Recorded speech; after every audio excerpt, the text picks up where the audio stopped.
حضرت حسن بصری رحمت اللہ علیہ یو سړی راغی وی زما بچی نشتا نو ورته استغفار وایه ور توبه ده بخنه غوښتل دي. بل یو سړی والا راغی وی صاحب زمونږ په علاقه کې قحط دی اوبه نشته ګیا نشته وی استغفار له زور ورکړي. بل یو سړی والا راغی وی صاحب بے مال یم کمزور یم غریب یم فقیر یم بے وس یم قرضدار یم وی استغفار وایه. یو بل سړی والا راغی وی صاحب څوک مې عزت نه کوي هر سړی مې رټي وی استغفار وایه.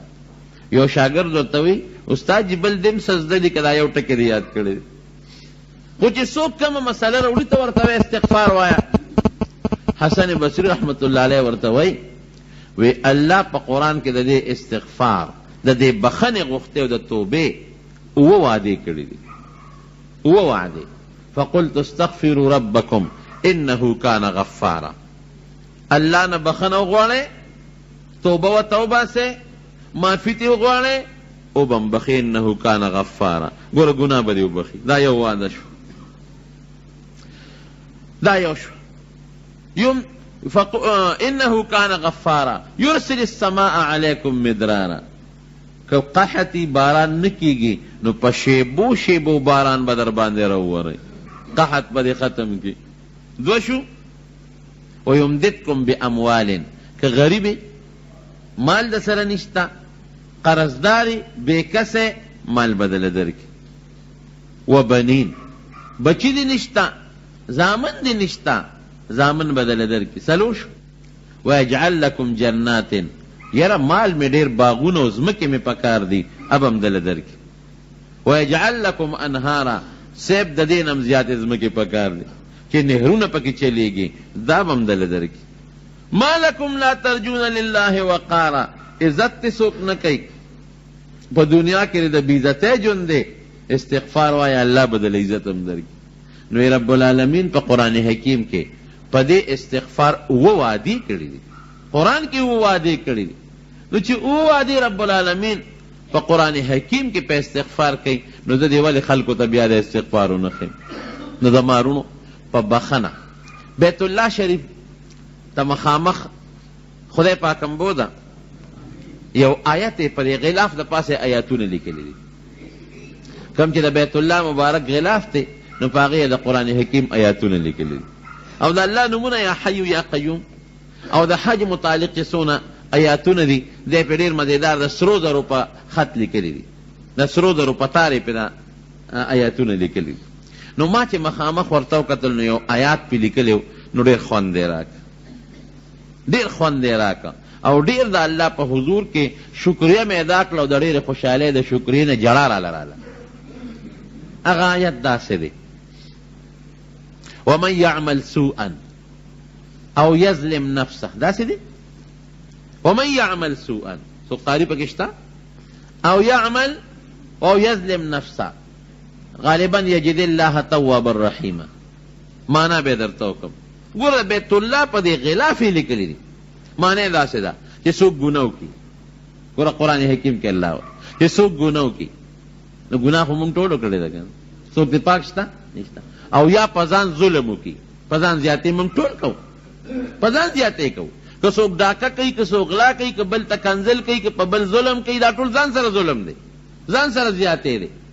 نو الله فرمای دا بیت اللہ پا دی غلاف دا پاس دا آیات نکلے شوی دی چی سوک گناو کی یا پزان باندې ظلمو کی او بیا دا اللہ نا بخن غواړي یجد اللہ تواب الرحیم اللہ بے توبم قبول کی او رحم بم پیو کی پا دی بیت اللہ دا پاس لکلی. ماوی یا اللہ تسونا مہربان بادشاہ اعلان در تکی پزان دی ظلم او زیادتیو کو یا گناہ دیو کلا اللہ تا توبہ و باسا در باندے توبہ دیم قبلی او رحمم در باندې کوي انعامم دل در کوي. نو بابا مرګرو ته چې ګوره دا آیات درته مخامخ لیکل شوی دی د قیامت پر ورځ به د نو خدای تپوس کوي چې دا الله بندنو ولې توبه نیستا ما خود انسان پړه کې چولیو نو د بیت الله په غلاف د پاسه مم په لیکل کړی دی درته می شیشه مخامخ کړه چې و باسه توبه بخنه وغواړه نو کمبخته بیا دې توبه نیستا بیا دې بخنه نه غوښته بیا دې معافی نه غوښته زما رونو الله په خپل اعلان کوي ما به وی یا الله تا ویلی دي ما نه دي ویلي تا په خپل کتاب کې ویلی دي چې څوک ګناه وکړي او په ځان ظلم وکړي او بخښنه وغواړي نو زه یې بخم نو موږ ګناهګار هم یو موږ په ځان ظلمونه هم کړي دي او موږ دنه بخښنه هم غواړو نو پروردګاره زموږ مغفرت نصیب کړي دا به د الله په حضور کې سوال کوي زما رو او الله دونه خوشحالیږي په توبه مولانا روم صاحب رحمت الله علیه خو لوی بزرګ هم تېر شوی دی او صوفي مو هغه یو واقع لیکلی ده وی د حضرت عمر فاروق رضی الله عنه په زمانه کې شرابو باندې خو پابندي لګېدلې او مخکې نه خو عمر فاروق رضی الله عنه په نوره سختي مو کړله چې یاره که چا سره شراب برآمد شو یا چام اسکل نو ګورم به ورسره هغه سخت طبیعته مو سخت مزاجه مو خو یو ځل د مدینې منورې په یو لاره په یو کوڅه کې را روان دی یو سړی د یو یهودي د کوره راووت او لاس کې شرابو بوتل نیولی چې څنګه هغه راووت او د شرابو بوتل ورسره دی د هغه څه خیال دی چې ما به څوک وویني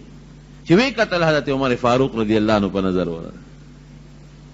بس بادشاہ په خپل امیر المؤمنین ولید بوتل یې در راواغېسته صادر کې ونغښته او ترخ کې ومنډه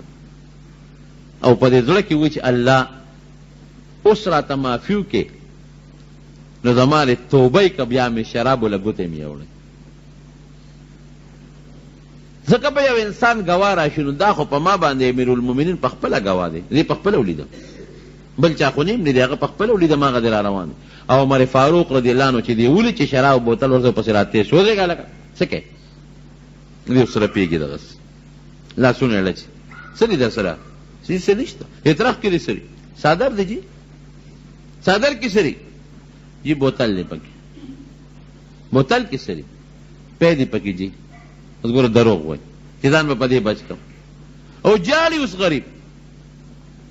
پی دی پکې نو پی خلک لاس کې نیسي که پی خلک په صادر کې بندوي وی جی ګرم دی که نه ګرم دی نو ماتې صادر ته وکړی یو خایا نو هغې غریب هغه صادر اوس لاس یې چې صادر کولاوی چې خو شراب بوتل دی دروغ مې لا بیل وی چې پی دی پکې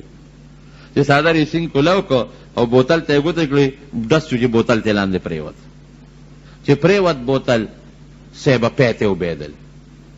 پی ته وبېدل او داسې پی ته وبتل چې هسې لوخړې ووالې داسې ګرم چې خوټ کېدلې پی لوخړې کوي سړی هم حیران شو چې دا خو ما شراب واغېستل یخ پخ شراب و او دا خو واقعي په دې بوتل کې اوس پی دی او لوخړې کوي او عمر فاروق رضی الله عنه هم حیران دی چې ما خو د په لاس کې شراب ولیدل یخ پخ دا څه شی دی کلک یې د مټونه وی وایه وروره ما خو ستا لاس کې دا پی نه ولیدې هغه شراب و یخ پخ و لاس کې دې نیولی و او دا خو واقعي پی دی او ګرم دی دا ولې سړی ورته وي صاحب معافي به چې رښتیا لویم وی بلکل معافي خو رښتیا لوایم وی دا ما دقه یهودي کره شراب واغېستل یخ پخ شراب خو چې کله ته مې ولیدې که نه نو د الله په حضور کې مې توبه وویسته چې الله زما دې توبه امیر المؤمنین عمر فاروق رضی الله عنه په خپله ولیدم زما دې توبه بیا به شرابو له ګوتې یو نسم شراب څکل خو ډېره لویه خبره ده او دروغ به درته وي چې پی دی او ګرم دی ځکه مې صادر دې ته وکړی نو دا زما د هغه توبې برکت و چې رب العالمین زما حیا وساتله حضرت عمر فاروق رضی الله عنه ورته وایي چې بېشک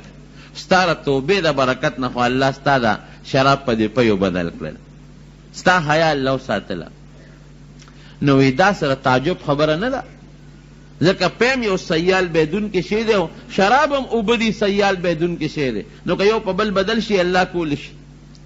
خو ډېر تعجب په دې دی چې دا پی ستا په دې ترخ کې بیا ګرم چاک لري چې دا لوخړې ته خېږي دا د توبې برکت او الله په انسان حیا راولي چې توبه انسان د زړه د اخلاص نه الله ته وباسي زما وروڼو په دنیا کې هم در باندې الله حیا راولي او په آخرت کې هم الله حیا راولي اوږد حدیث د نبي علیه السلام مبارک په بخاري شریف کې دی چې د قیامت په لویه ورځ باندې